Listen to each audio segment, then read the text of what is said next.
Buenos días, bienvenidos a la entrevista en línea en este martes 25 de febrero de 2014. Estamos prácticamente a 12 días para la elección presidencial del próximo domingo 9 de marzo. Es un gusto que nos acompañe. Transmitimos en vivo desde la sala de redacción de La Prensa Gráfica a través del www.laprensagráfica.com, también en Canal 37, en señal abierta de televisión, Canal 99 en cable de Tigo. Un abrazo a nuestros compatriotas que nos ven a través de la línea de internet. Este martes hablaremos de los jóvenes, de los partidos políticos, de sus aspiraciones, de las aspiraciones de los jóvenes, de sus frustraciones y sin duda alguna del futuro del país y desde luego de la elección presidencial del próximo 9 de marzo. Esta mañana tenemos el gusto de que nos acompañe en nuestros estudios Aida Betancourt Simán. Ella representa la iniciativa 9M, justamente tiene que ver con esta iniciativa para estimular al voto el próximo domingo 9 de marzo. Aida, es un gusto, bienvenida. Muchas gracias, William, es un gusto estar aquí y poder platicar contigo de qué sentimos los jóvenes en estas elecciones. Bueno, bastante movida entonces, mucha actividad, Aida. Muchísima actividad y ha sido, creo yo, muy positivo, no nos quejamos porque nos están tomando muchísimo en cuenta y esperamos que esta tendencia se mantenga y que pase la coyuntura electoral. ¿Hay una diferencia de la actitud, del desarrollo del trabajo que ustedes hicieron como iniciativa respecto del 2 de febrero? No sé, personalmente tengo la impresión de que ha habido mucho más actividad ahora, o ¿qué pasó? Sí, no, de hecho la iniciativa 9M surge después de la primera vuelta de elecciones. Somos una iniciativa ciudadana, apartidaria, conformada por jóvenes a título individual, y otras personas que se han ido sumando en el camino, organizaciones, empresas, personas que nos quieren apoyar, y la idea fue reaccionar ante las altas tasas de ausentismo que vimos en las elecciones del 2 de febrero. En general somos personas que siempre hemos estado involucradas, hemos sido ciudadanos comprometidos en otras organizaciones, y cada uno desde su plataforma o a través de sus propias actividades estaba tratando de fomentar todas las personas fueran a votar, sobre todo los jóvenes. Pero no fue sino hasta el 4 de febrero, cuando vimos que hubo tan poca participación en las urnas, que decidimos hacer algo todos juntos y unir esfuerzos hacia la misma causa de incentivar a todos los salvadoreños a votar y hacerlo sin llamar a ninguna bandera política. La lectura inmediata que tienen ustedes, la radiografía del 2 de febrero de ese resultado justamente tiene que ver con el nivel de ausentismo, de baja participación de la gente. Explícanos un poco, ¿cuál es la interpretación que han hecho entonces de por qué la gente no participó como en elecciones presidenciales anteriores? Yo creo que son varios factores. Por un lado, pienso que el Tribunal Supremo Electoral no hizo con suficiente rigor y diligencia su trabajo de llamar a todas las personas, incentivar el voto, informar debidamente los plazos de renovación del DUI, donde sacar el DUI para los jóvenes que no habían cumplido todavía los 18 años. Creo que ahí faltó mucho trabajo. Por el otro lado, creo que seguramente muchas organizaciones y muchos ciudadanos en general nos confiamos porque vimos que la sociedad civil y la ciudadanía en general había sido bastante crítica en los últimos años y pensamos que esto se iba a traducir en las urnas. Pero, y aquí viene creo yo la tercera parte de responsabilidad, los partidos políticos demostraron una vez más que hay muchísima desconexión entre la ciudadanía y la clase política. La gente no se sintió atraída, no sintió que había ninguna de las ofertas políticas que le llamaba suficientemente la atención como para ir a votar, como para salir de sus casas el domingo 2 de febrero. Y creo que en este sentido el rechazo a la forma de hacer política se tradujo no por un voto de rechazo, más bien por una falta de ir a votar. Vaya, en la elección del próximo domingo 9 de marzo, claro, hoy se está estimulando el voto, pero digo, en la tercera parte que mencionabas de la responsabilidad de los partidos políticos, de el hecho de que debido a esa falta de responsabilidad de los partidos no se ha estimulado a la gente a votar por, digamos, no sé, por las ofertas que presentaron o los candidatos, no sé, las propuestas, pero eso no ha cambiado. Digo, para el 9 de marzo vamos, la diferencia es que obviamente no hay 5 candidatos presidenciales, sino solo 2. FMLN y Arena, pero los actores son los mismos. Exacto. ¿Qué es lo que ha cambiado? Nosotros lo que pensamos es que justamente como pensábamos que la campaña también de ambos partidos tenía que cambiar en esta segunda vuelta y ha cambiado poco o nada. Entonces ahí es donde venimos nosotros como sociedad civil, como ciudadanos comprometidos, que tenemos que hacer mucho más trabajo para compensar esa falta de trabajo de los partidos, y por lo mismo estamos haciendo un llamado a todos los que no votaron, porque hubo mucha gente. Nosotros platicábamos y preguntamos a la gente por qué no fueron a votar, muchos dicen, yo sabía que iba a haber una segunda vuelta, ¿para qué ir a votar en primera? Entonces, confiando que esta gente va a ir a votar. Y también, ahorita una de nuestras estrategias clave es convencer a aquellos que sí fueron a votar, que están conscientes de su responsabilidad ciudadana, a ir un paso más allá. Y no solo ir a votar, sino convencer a toda la gente a su alrededor de la importancia de hacer esto. Entonces, la idea es convencer a 9 más este 9 de marzo. Ahora bien, pero entonces, porque la pregunta es entonces, ¿por qué ir a votar el 9 de marzo si de alguna forma tenemos a los mismos actores? ¿O ha cambiado poco la campaña, la propuesta? Obviamente los actores, las personas, los candidatos, las propuestas, ya sabemos quiénes son, o sea, y son los mismos. Sí, por lo mismo nosotros queremos insistir en la responsabilidad individual de cada uno. Y la idea de que construir ciudadanía y participar en democracia no es solo un día cada 5 años o un día cada 3 años. El mínimo de participación ciudadana es ir a votar, emitir el sufragio el día de las elecciones. Pero a partir de eso viene todo un proceso constante y permanente de fiscalización del poder, de involucrarse, de informarse. Ya no hay excusa para no saber qué es lo que está pasando. Tenemos muchísimos medios de comunicación, tenemos además nosotros como jóvenes, las redes sociales han fomentado algo irreversible, y es esta constante interacción y la esperanza de que se reduzca mucho más la brecha entre los gobernantes y los ciudadanos.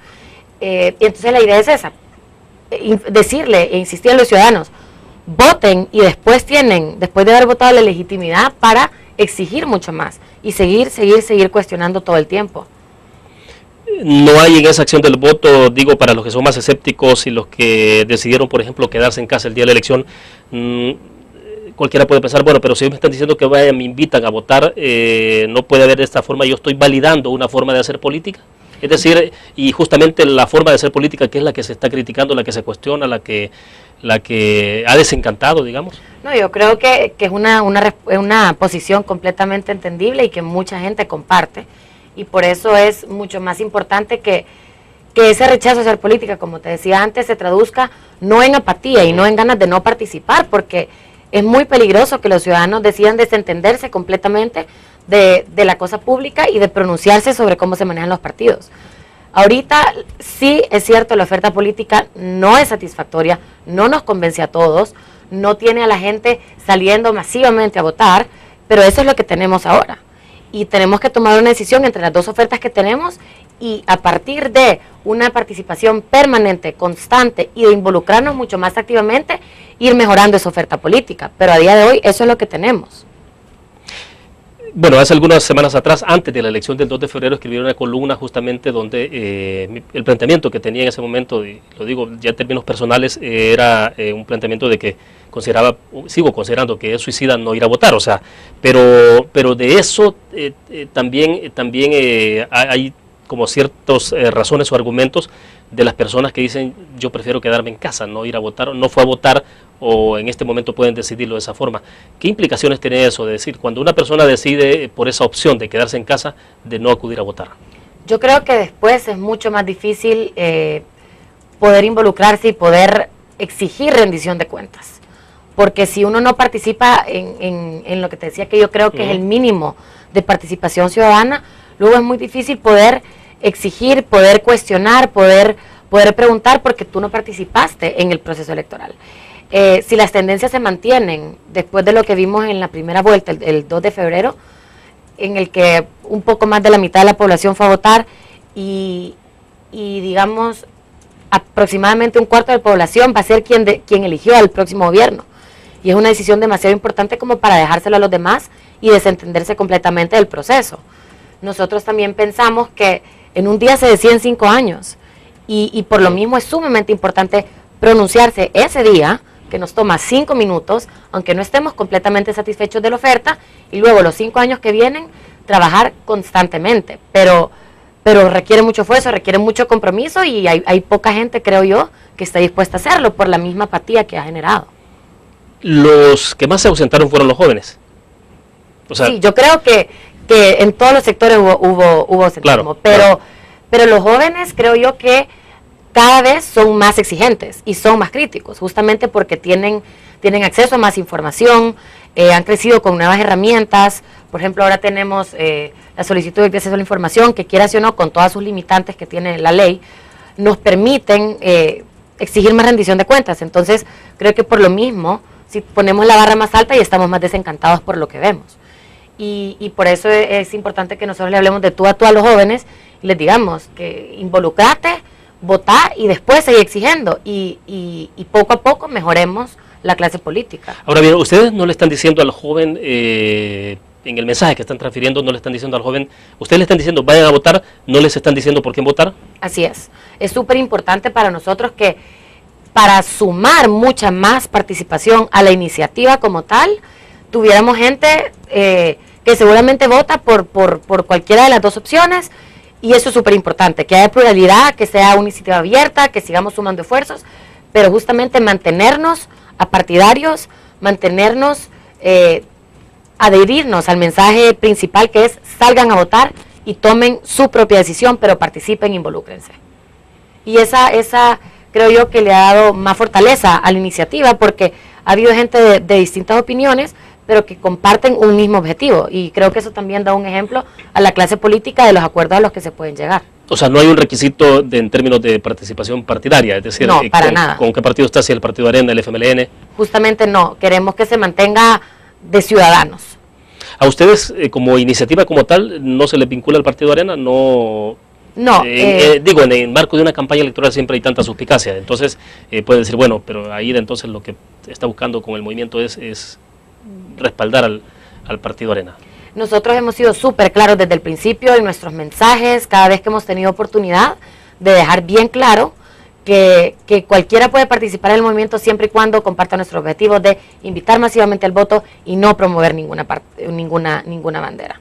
Hemos sido siempre claros desde el principio, claramente en el país, y es lamentable, es una tendencia que hemos visto también desde que muchas iniciativas ciudadanas y movimientos de sociedad civil han surgido, y es que se tiende a etiquetar bien fácilmente y se tiende a legitimar porque se califica de derecha o de izquierda con esas etiquetas sumamente falsas y engañosas.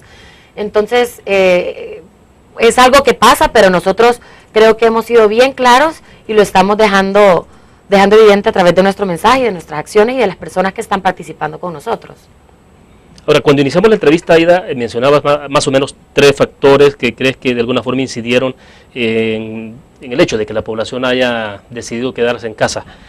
Pero la parte que me llamó la atención un poco, el señalamiento hacia los partidos políticos. ¿No será que la carga fundamental de responsabilidad justamente lo tienen los partidos políticos, los dirigentes de los partidos? Sí, yo creo que los partidos no lograron en esta campaña, que empezó con el mal pie cuando mucha gente exigió que no hubiese campaña anticipada, porque aquí vivimos permanentemente asediados de propaganda electoral. Empezaron con un mal pie y luego siguieron con una campaña realmente que fue vacía de contenidos, que a pesar de las exigencias de muchas personas que se hicieron oír pidiendo que explicaran la fuente de financiamiento de sus propuestas, que no hicieran ofrecimientos populistas, sino que realmente plantearan soluciones integrales y de largo plazo, ninguno lo hizo. Y creo que esto incide muchísimo porque la gente está cansada y por eso se genera esta reacción de decir, bueno, siempre es lo mismo, ya no me quiero involucrar, no quiero ni pronunciarse ante los partidos que realmente no están cambiando su campaña ni su comportamiento elección tras elección. Ahora, esto está generando que una especie de frustración dentro de los jóvenes, una especie de rechazo. ¿Qué es lo que provoca? Sí, yo creo que sobre todo es rechazo, es desencanto de la clase política y la forma de hacer política. Yo hablaba con muchísimos jóvenes y amigos míos, personas conocidas que siempre quisieron, por ejemplo, trabajar en el sector público, involucrarse en política, pero que ahorita han llegado a un punto en que ya no les interesa porque están desencantados y rechazan la forma en la que en este país se hace política, porque pienso yo que aquí no se ha definido o no se ha dado un acuerdo o un consenso sobre para qué se ejerce el poder y cómo se ejerce el poder. No han respetado las reglas básicas del juego democrático. Hemos visto muchísimos comportamientos de abuso de poder y eso en una ciudadanía cada vez más crítica genera rechazo. Pero el reto, creo yo, de los que seguimos convencidos de que es importante participar y que como tú mencionabas es un suicidio político no involucrarse, es convertir ese rechazo no en apatía, sino en una gana mucho más intensa de hacer algo, de involucrarse y de participar activamente. Y ese es el reto. Perfecto, vamos en este momento a hacer nuestra primera pausa comercial, regresamos con más de la entrevista en línea.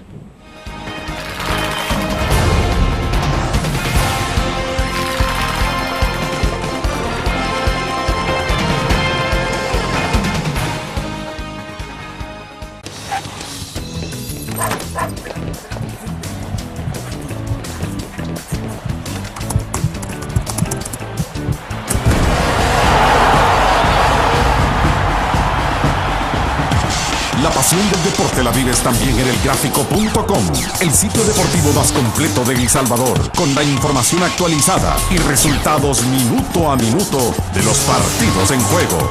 Elgráfico.com, conectados por deporte. La interacción con la tecnología llega con múltiples formatos. Nueva revista Tech Live, la información tecnológica más actual y los gadgets que modifican tu estilo de vida. Tech Live es una revista multiplataformas que te ofrece los últimos avances de la tecnología, las herramientas de mayor utilidad e interesantes artículos de la era digital. Escoge el medio que te mantendrá actualizado o visita nuestra web. Espera el futuro con Tech Live, una publicación de Grupo Dutriz.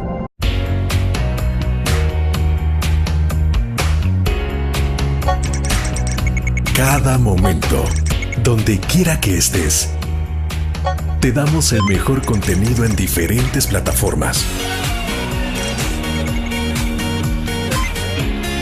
para que tú escojas el medio para informarte. Y ahora con Grupo Dutriz Alive, la nueva aplicación digital. Vive la información como una nueva experiencia en tu periódico. Multiplicamos la forma de informarte. Grupo Dutriz. Infórmate. Exprésate.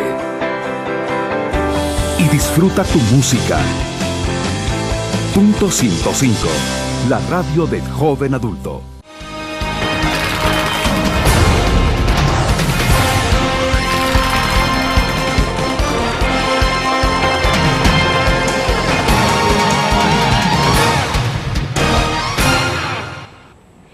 Bien, está compartiendo con nosotros en nuestros estudios desde la sala de redacción de la prensa gráfica Aida Betancourt, representante de la iniciativa Vota 9 de marzo. Aida, un poco, bueno, estamos hablando del nivel de involucramiento, de hasta dónde han llegado los partidos políticos, por qué, digamos, al final hay ese nivel de mensaje de frustración hacia los jóvenes. En el caso particular de ustedes, ¿es porque los partidos políticos así lo quieren, porque han caído en una inercia, en una dinámica de enquilosamiento? ¿Qué es lo que está pasando en los partidos políticos? Ayer, por ejemplo, y vamos a platicarlo un poquito más adelante también, porque hablamos con Carlos Mejía del Movimiento 300 sobre toda la situación del país y el caso particular de los jóvenes.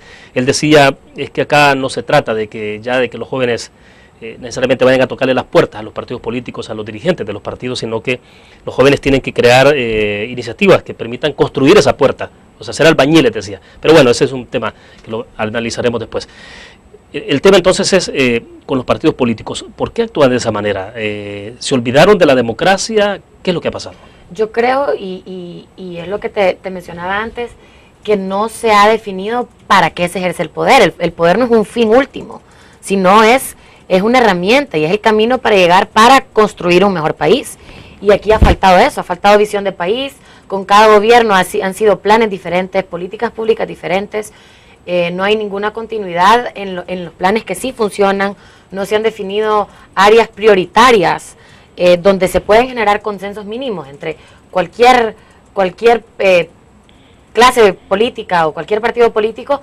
Por ejemplo, nadie puede negar que es necesaria una educación de calidad, que es necesario invertir en educación para que podamos sacar adelante y fomentar el capital humano. O sea, estás hablando de la posibilidad de construcción de pactos, de consensos, de pactos de nación. Creo que eso es un mínimo necesario, pero además los partidos políticos dentro de sí mismos no han generado espacios y creo que tampoco se trata de imponer cuotas de jóvenes o cuotas de mujeres para que nosotros lleguemos a participar, sino que, como tú lo mencionabas y que seguramente va a ser un tema que vamos a tocar más adelante, crear esos espacios, abrir esos espacios, derribar puertas, construir puertas, como sea, pero hacer que nuestra voz se escuche. Creo que los partidos tienen que renovarse y tienen que ver las tasas de ausentismo que nosotros vimos y que nos sorprendieron el pasado 2 de febrero como una llamada para cambiar realmente la forma en que funcionan y cómo van a seguir hacia adelante. Tienen que renovarse, tienen que renovar liderazgos. No se trata de relevo generacional, de algo por edad, sino de llegar con ideas frescas y de cambiar la forma en que se hace política dentro de los partidos. ¿Crees que en algún momento los partidos políticos están construyendo su autodestrucción o la autodestrucción del sistema? Pregunto esto porque cuando uno observa, por ejemplo, algunas encuestas del Latino Barómetro en América Latina, cada vez más, afortunadamente digo, no es muy grande el segmento, pero cada vez más hay más personas pronunciándose, incluso por ejercicio de prácticas de autoritarismo, por ejemplo, gente que se identifica más con esa tendencia. No es obviamente grande el segmento, pero cada vez uno va observando eso, en América Latina en general. ¿Qué es lo que pasa con los partidos políticos? Digo, si al final viven del sistema, trabajan para el sistema supuestamente, pero tienen esa actitud, ¿hay como una situación o una orientación suicida? Yo creo que sí, que los partidos tienen urgentemente que renovarse antes de llegar al precipicio. Si los partidos se están desintegrando de esa forma, lo único que se fomenta es la llegada de caudillos, que al final no hacen ningún bien para el país y hacen muchísimo daño. Vivimos en un sistema donde se participa en política a través de los partidos. Es importante, yo no creo que sean necesario ni positivo que desaparezcan los partidos políticos, al contrario, que se fortalezcan en la medida en que sean instituciones que son viables y donde las personas que quieren participar en política quieren involucrarse y puedan realmente hacer escuchar su voz, y que no sea una misma cúpula que venimos escuchando desde hace años, donde no hay democracia interna, donde no hay espacio para disentir, donde no hay ninguna capacidad de autocrítica dentro de los partidos. Creemos que eso no es ni sano ni democrático. Es importante que los partidos se abran y que desde dentro surjan también nuevos liderazgos y que se coopte gente de fuera también. Ahora, en algunos casos, Aida, se ha señalado el hecho de que no basta con ser joven, o sea, para tener ideas innovadoras o creativas. Es decir, hay jóvenes actuando con un pensamiento tan cuadrado como el pasado, como de siempre.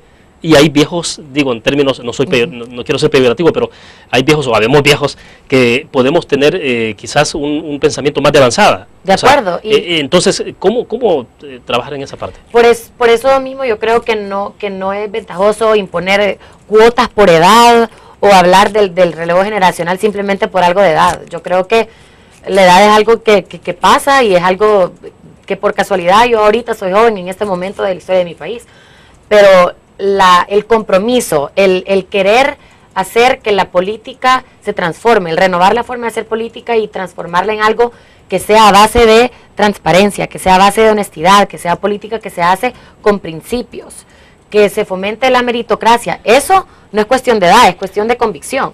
¿Qué es lo que se ha privilegiado en el país en los partidos políticos? ¿Coincidirías con quienes piensan de que en alguna medida los partidos políticos han caído en una dinámica en la que se privilegia a la persona o al candidato, no todos, sino con honrosas excepciones, pero se privilegia más al que puede ser pícaro, a quien es deshonesto, a quien tiene mañas? ¿No será que estamos ante ese escenario en un momento determinado? Definitivamente, y yo creo que es lamentable verlo porque esto no solo es la clase política, se ve en toda la sociedad. Hay mucha cultura de la viveza, de quién es el más pícaro, como tú mencionabas. Vemos casos, los amaños en el ámbito deportivo, en el ámbito cultural, el plagio que recién acabamos de ver. Son cosas que lastimosamente están representando lo que la sociedad se ha vuelto. Y cómo no serlo si nuestra clase política y nuestros gobernantes y nuestros representantes es algo que nos demuestran el día a día. Nos sorprendemos también de la falta de coherencia. Son sumamente incoherentes con lo que dicen, con lo que hacen, con lo que critican un día y luego hacen después. Vimos un partido que por años fue oposición, cuando llega al poder comete las mismas prácticas que criticó por tanto tiempo, y creo que en ese sentido no ha habido ningún cambio. Leí hace poco un editorial en El Faro que mencionaba cómo la corrupción es lo que los partidos comparten, y que la corrupción sí tiene entrada en todos los partidos, pero ¿qué no tiene entrada? Transparencia, honestidad, eso falta, y creo que yo todavía no lo doy por perdido, claramente, y creo que si nos involucramos y si la gente que está convencida de que esto puede mejorarse con personas comprometidas que se involucren, se puede cambiar, pero es algo que tiene que ser de toda la sociedad. Ahora volvamos a la parte de la que hablamos en algún momento. Te decía un poco el pensamiento que tiene José Carlos Mejía de Movimiento 300 decía, no, bueno, que los jóvenes lo que tienen que hacer es, bueno, ni siquiera derribar puertas, sino construir sus propias puertas de acceso y poder ingresar, penetrar. Pero los primeros pasos. Yo creo que estamos en un momento sumamente afortunado en el que tenemos a nuestro alcance las herramientas que nos permiten hacer iniciativas y que no nos requieren muchísimo capital, que es lo que no tenemos. Las redes sociales son indispensables. La idea también es empezar en redes sociales, pero luego trascender, porque el alcance de las redes es mucho más, es muy limitado, pero sí permite organizar y crear un punto de encuentro entre jóvenes que piensan igual. Por ejemplo, nosotros veíamos desde hace más o menos, creo yo, 3 años, hemos venido viendo cómo muchas iniciativas de jóvenes, no solo de jóvenes, pero en general de sociedad civil, muchas veces iniciadas por jóvenes, se han venido conformando, y el punto de encuentro han sido las redes sociales. Yo me acuerdo con el decreto 743, por ejemplo. Yo no estaba ni en el país, pero yo estaba permanentemente informada a través de Twitter de qué es lo que estaba pasando. Claro. Y empezamos a escribirnos con unos amigos, y decreto 743, y salgamos a las calles y manifestémonos. Y ahí se definía un punto de manifestación, un punto de encuentro, una hora, se encuentra gente y de ahí empiezan a salir iniciativas. ¿Y crees tú que en El Salvador, el caso concreto de redes sociales, se ha logrado dar ese paso? Es decir, salir del ámbito de redes sociales. Digo, porque escribir en redes sociales nos pasa a todos, es bastante cómodo, uno lo puede hacer desde la comodidad de su casa, donde quiera, y eso es bastante cómodo, pero ¿cómo hacer que trascienda ese planteamiento de un tweet, por ejemplo, de lo que se escribe en Facebook, que trascienda a la movilización de la gente? Yo creo que eso todavía nos falta. Hemos empezado, y creo que en redes sociales hay un muy buen movimiento, aparte de los troles y de las personas que cobardemente atacan y descalifican a las personas de forma anónima. Creo que sí hay muchísimo diálogo constructivo e iniciativas que salen de ahí, pero sí creo que nos hace falta trabajar muchísimo más en el mundo offline y en salir de las redes sociales y hacer algo y llegarle a personas que no tienen acceso a redes sociales. Yo creo que también aquí todo pasa en San Salvador, y es un reto y es necesario salir y dar ese paso más, ir a todo el país, hacer visitas a municipios, hacer alianzas con universidades en el interior del país, para que realmente todos los jóvenes y toda la ciudadanía estén en sintonía y estén todos informados, todos exijan que los políticos rindan cuentas, y solo de esa forma se va a reducir la desconexión y la brecha que hay entre la clase política y los ciudadanos, cuando ellos sientan que de verdad hay fiscalización del poder, y que si no responden a las necesidades de los ciudadanos, les van a pasar factura política, y creo que hasta el momento ellos sienten que eso no les va a pasar. Bueno, profundicemos un poco más después de la pausa comercial, si me interesa esa parte, cómo cobrarle factura política, cómo los dirigentes políticos de este país pueden sentir que efectivamente cualquier acción que hagan tendrá repercusiones en el voto, que es obviamente lo que más desean a la hora de la votación. Vamos a una pausa, volvemos.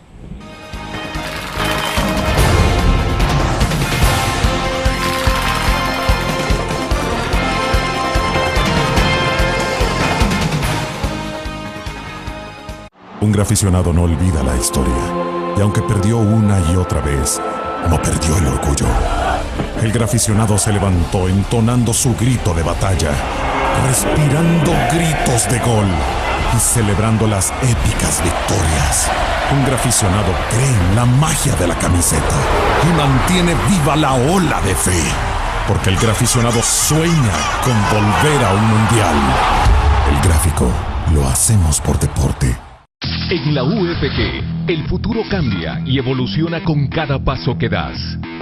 Aquí estudias, aprendes y aprendes más, porque tu pasión es nuestra pasión.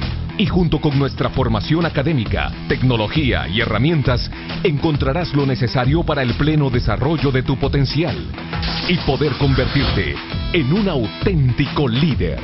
Universidad Francisco Gavidia, tecnología, innovación y calidad. Infórmate. Exprésate. Y disfruta tu música. Punto 105. La radio del joven adulto. Una nueva forma de vivir la información. GDA Live de Grupo Dutriz. Ingresa a App Store o Google Play y descarga gratis la aplicación GDA Live. Ahora, busca en nuestros periódicos y revistas los iconos de GD Alive. Enmarca la imagen dentro de tu pantalla para animarla. Toca 2 veces la imagen para vivir la información en pantalla completa. Y recuerda que en el código Alive de la portada estaremos actualizando nuestras noticias. Con GD Alive, vive la información. Grupo Dutriz, multiplicamos la forma de informarte.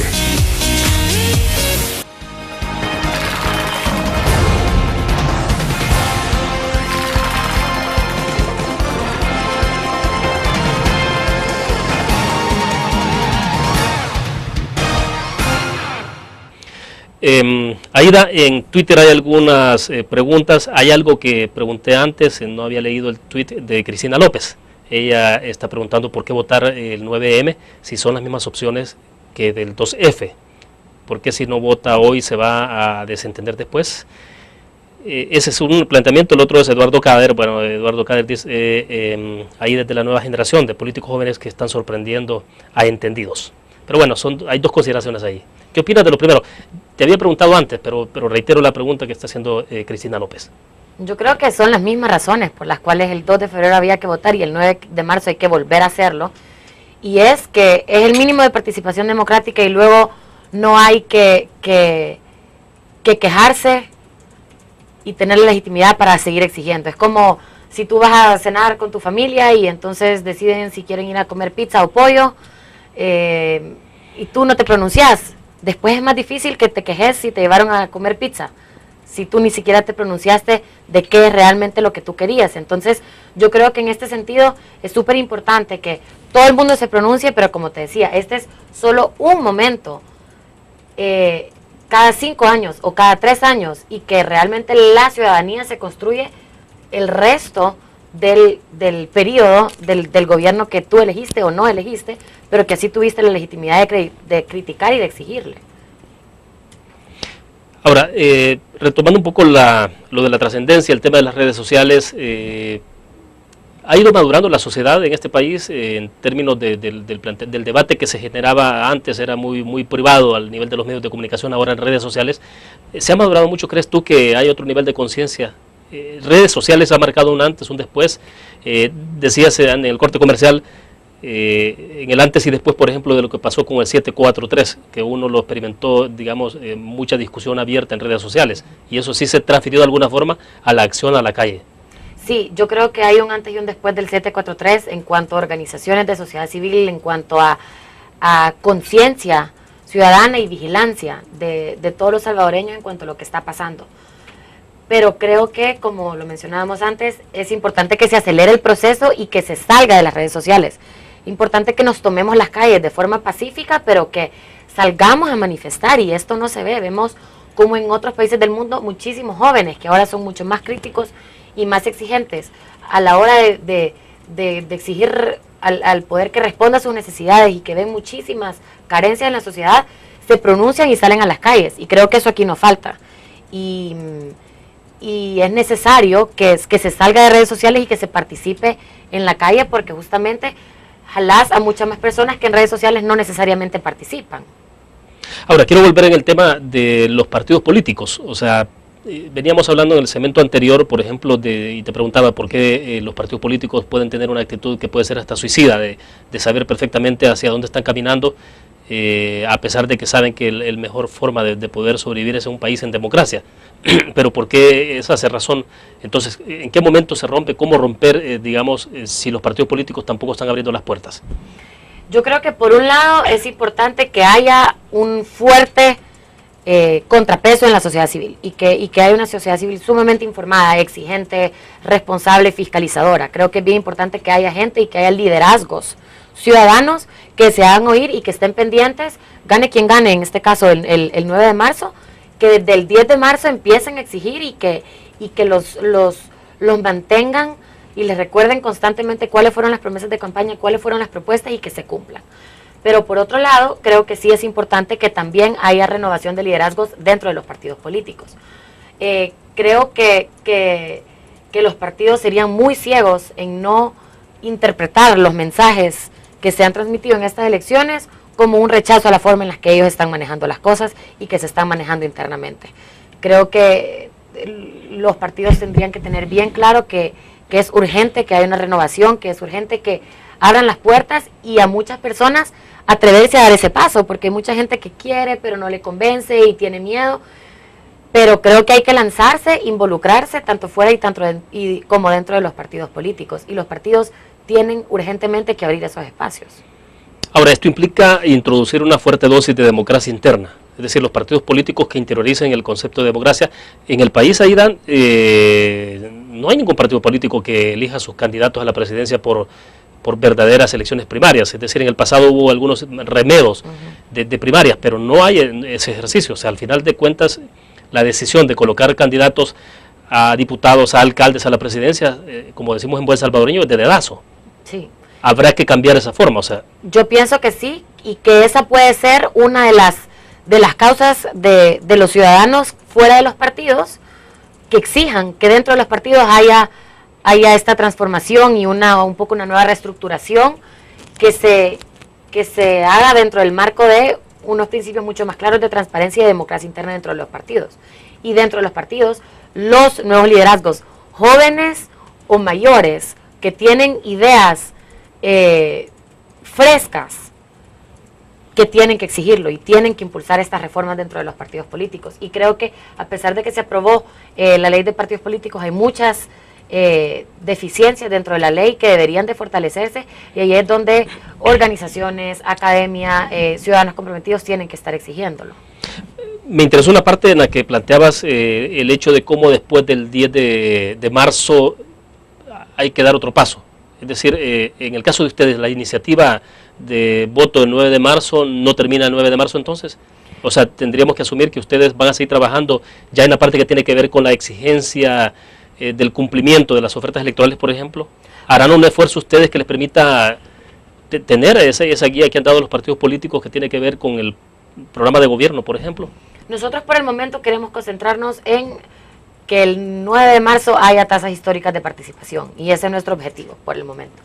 Sí creemos que, como te decía, antes ir a votar es solo un momento dentro de la participación política.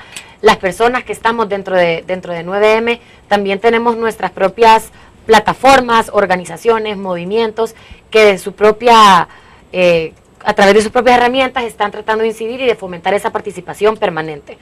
Por el momento nos concentramos en el 9 de marzo, pero sí es muy posible que ya sea como iniciativa o a partir de distintos esfuerzos sí se siga trabajando, porque luego tenemos elecciones en el 2015, luego tenemos que seguir trabajando para transformar los partidos políticos, para que haya jóvenes que se metan a partidos políticos, para que haya más organizaciones de sociedad civil, y eso es algo permanente.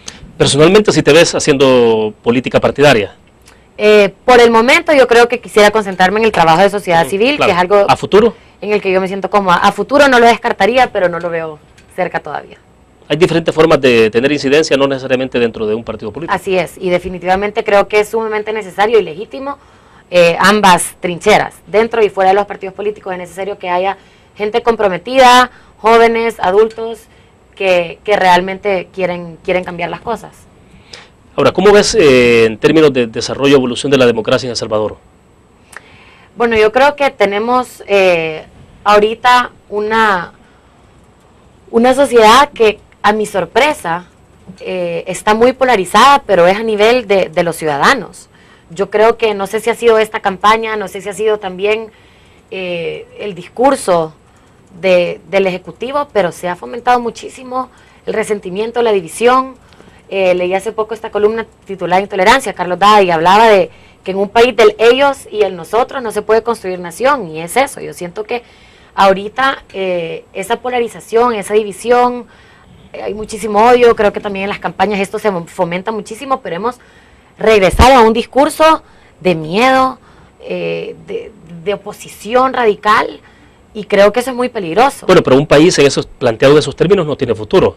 Digo, no. Porque por ejemplo lo que está pasando en Venezuela, en los análisis internacionales, por ejemplo, que hay sobre de lo que ocurre en este momento en Venezuela, muchos sugieren que el problema, por ejemplo, de gobierno es el sectarismo.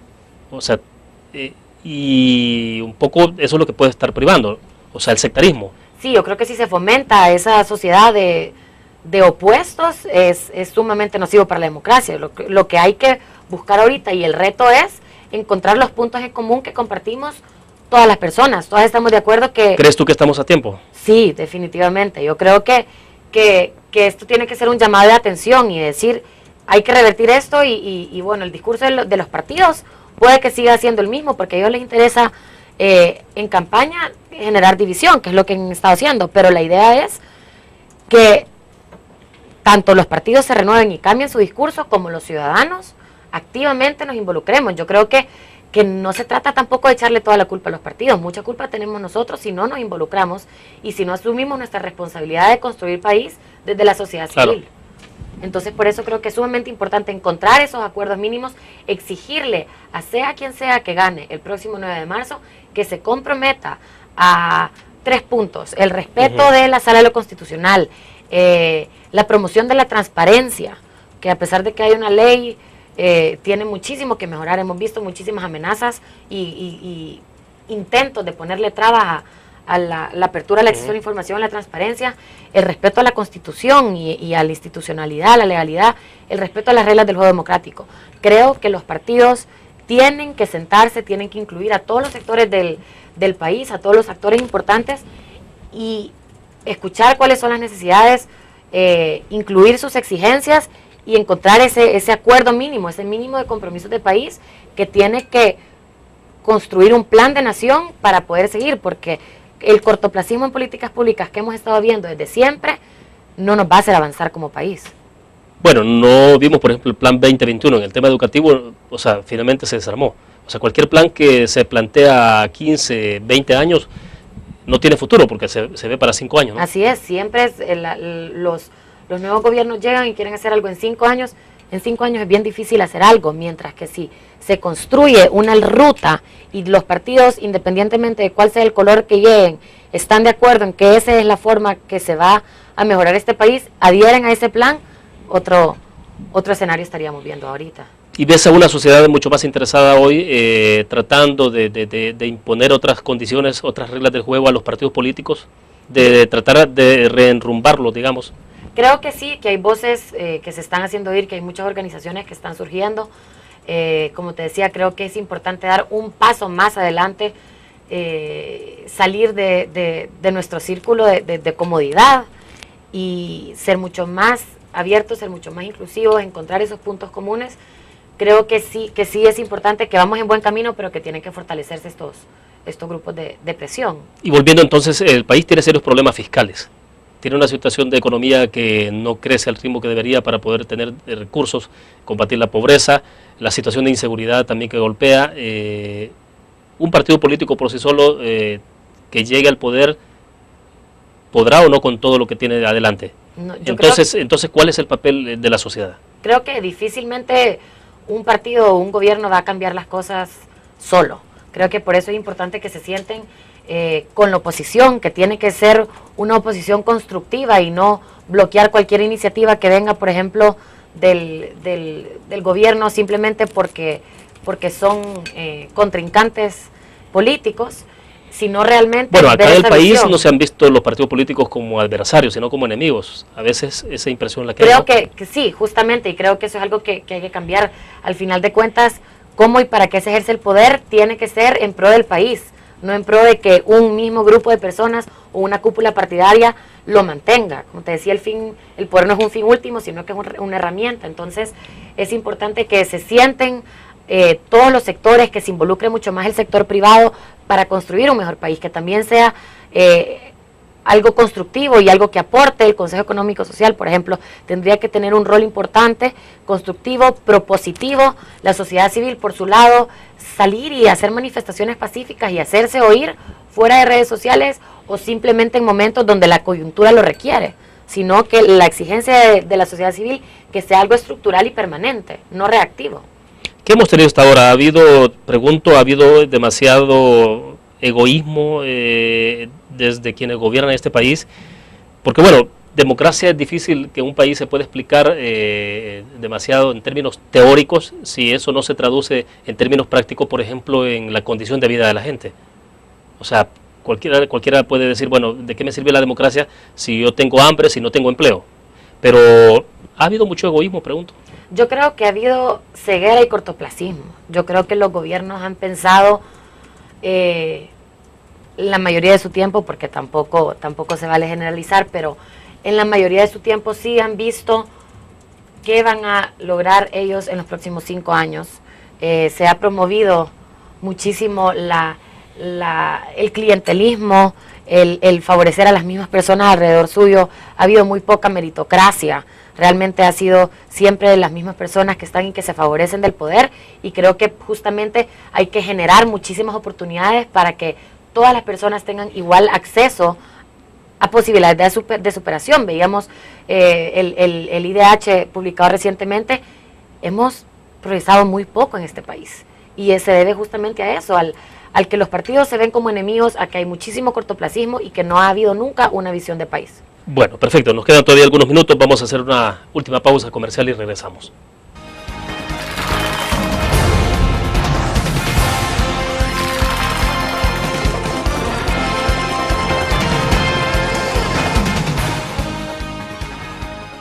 En la UFG, el futuro cambia y evoluciona con cada paso que das. Aquí estudias, aprendes y aprendes más, porque tu pasión es nuestra pasión. Y junto con nuestra formación académica, tecnología y herramientas, encontrarás lo necesario para el pleno desarrollo de tu potencial y poder convertirte en un auténtico líder. Universidad Francisco Gavidia, tecnología, innovación y calidad. Un graficionado no olvida la historia, y aunque perdió una y otra vez, no perdió el orgullo. El graficionado se levantó entonando su grito de batalla, respirando gritos de gol y celebrando las épicas victorias.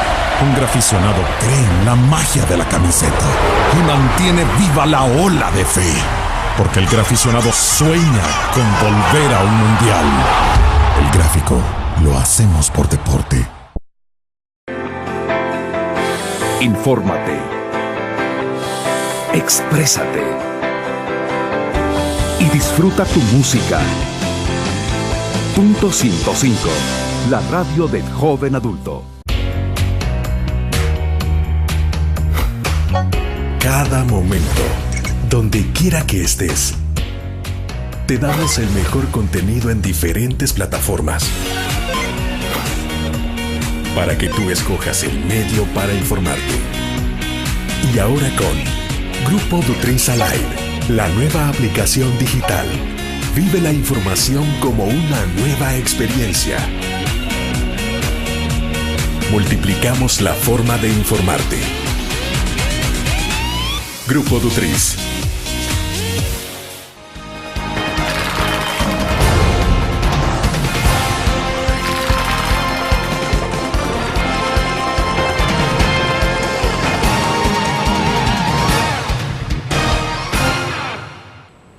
Bueno, Aida, a manera de conclusión estamos cerrando, transmitimos en vivo desde la sala de redacción de la prensa gráfica a través de Canal 37 en señal abierta de televisión, Canal 99 en cable de Tigo. Estamos concluyendo, Aida, entonces, mucha deuda de los partidos políticos, también responsabilidad compartida de la sociedad, pero bueno, ustedes han decidido dar un paso como jóvenes en este país. ¿Qué tanto está, en el caso particular de la iniciativa de ustedes, permeando a los jóvenes? ¿Crees que se está moviendo un poco la conciencia de los jóvenes? Saliendo un poco del confort del ambiente en que habitualmente pueden estar los jóvenes. Sí, yo creo que hemos tenido muy buena respuesta, y eso nos anima a seguir adelante y a pensar que efectivamente el 9 de marzo sí vamos a ver mucha más participación en las urnas. Hemos tenido buen recibimiento en redes sociales, pero eso es solo una de las dimensiones que nosotros queremos ver. Ahorita también, esta semana, de hecho, aprovecho para contarlo,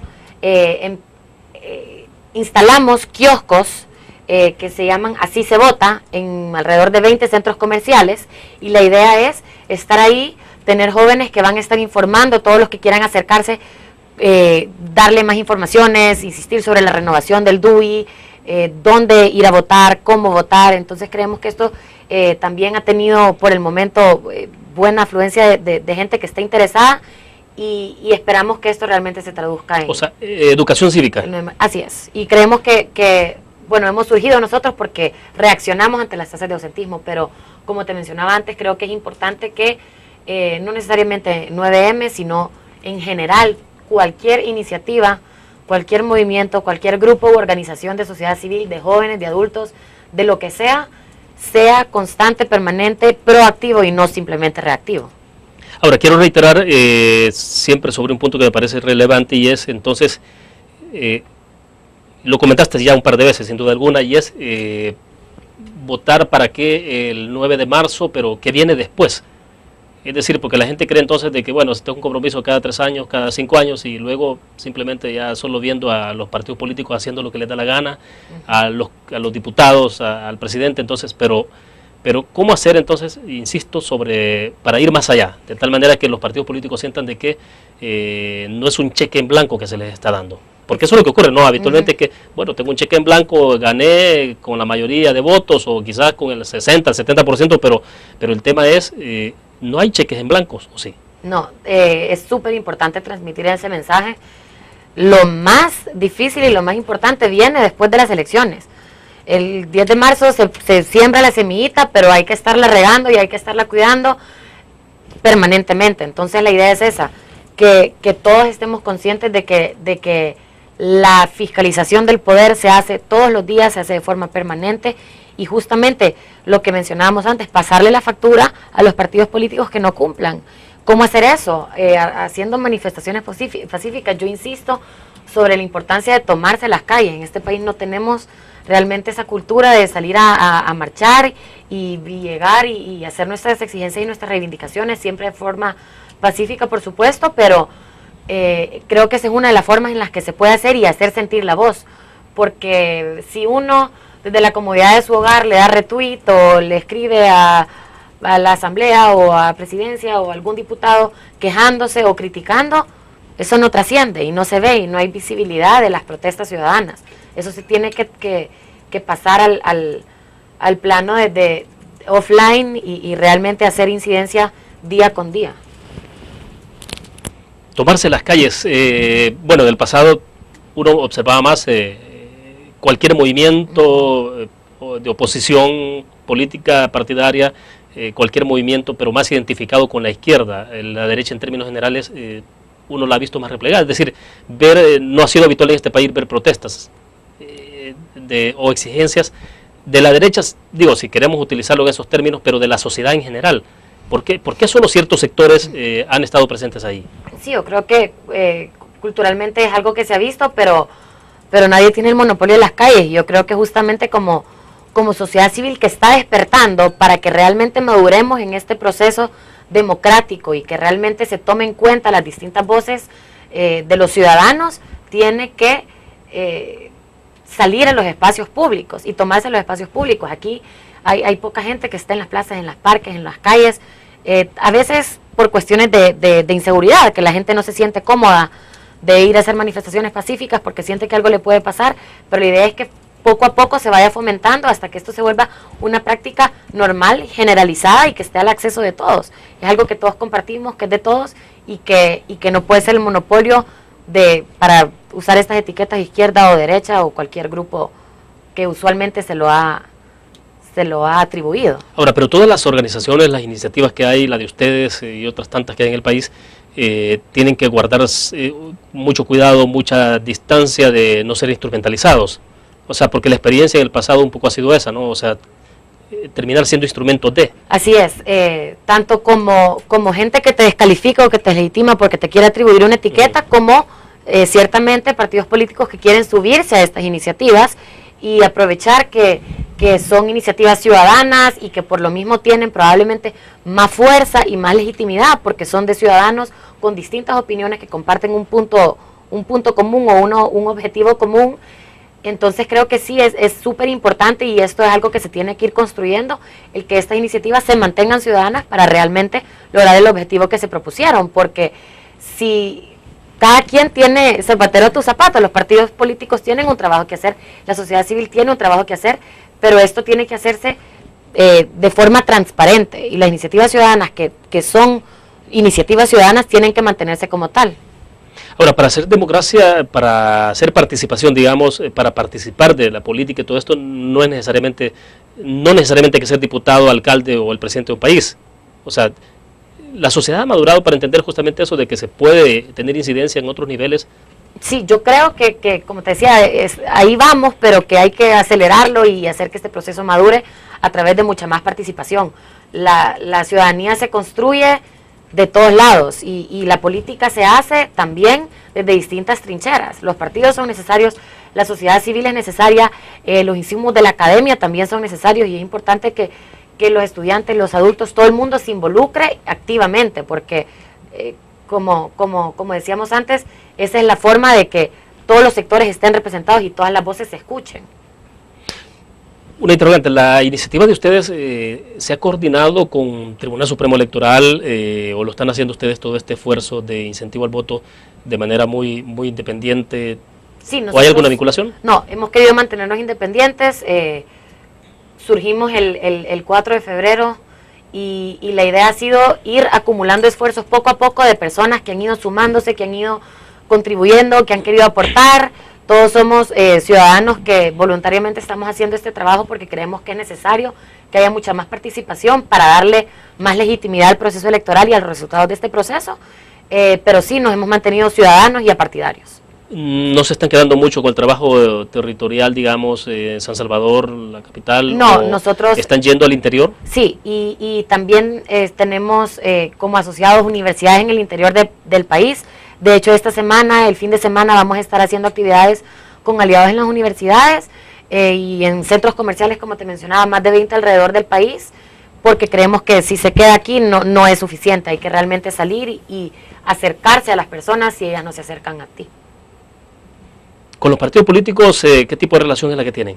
¿De qué manera? ¿Ninguna relación? Ninguna relación con los partidos. Nosotros queremos promover el voto y sobre todo insistir en que no queremos incentivar el voto a una u otra, a favor de una u otra bandera, sino incentivar el voto y ahí cada quien que tome su decisión y que haga sus consideraciones.